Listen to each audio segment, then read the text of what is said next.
I'm Dr. Lee Zeitz, and I'd like to talk to you about writing reflections in our Ed Tech and Design class.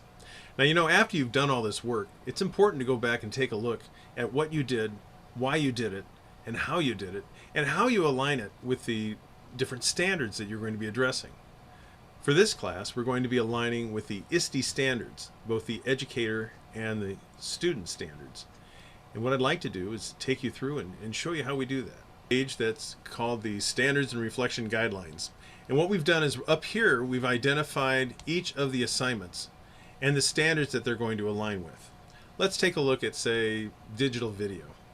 Now, digital video, we've aligned it with the ICD educator standards and the ICD student standards.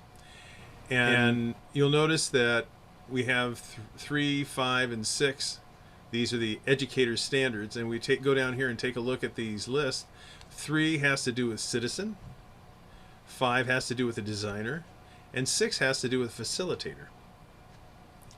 Same thing's true when we talk about students. So if we're going to reflect on how we're addressing these standards, let's take 5B.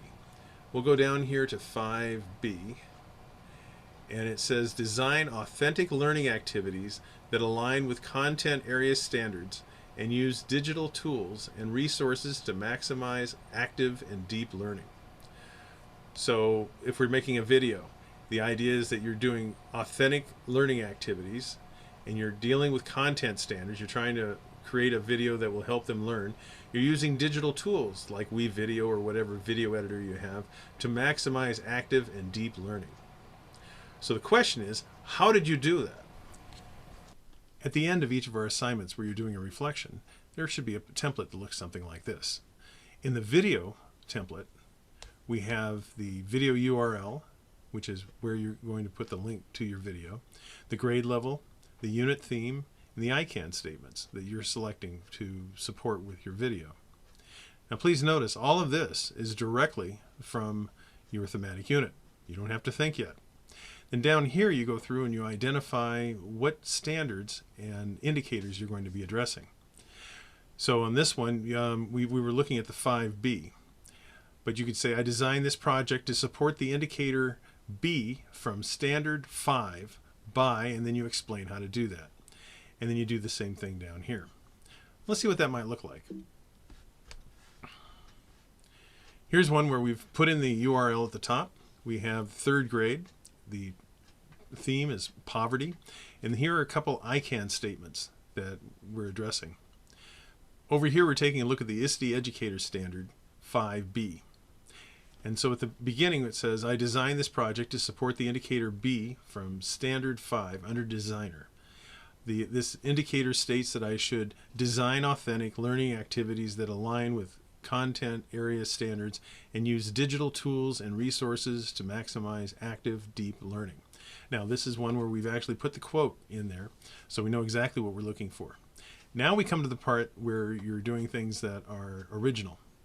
And it says, I designed my video to address the first ICAN statement by introducing my students to common problems outside my community. Notice that the ICAN statement says common problems outside the community.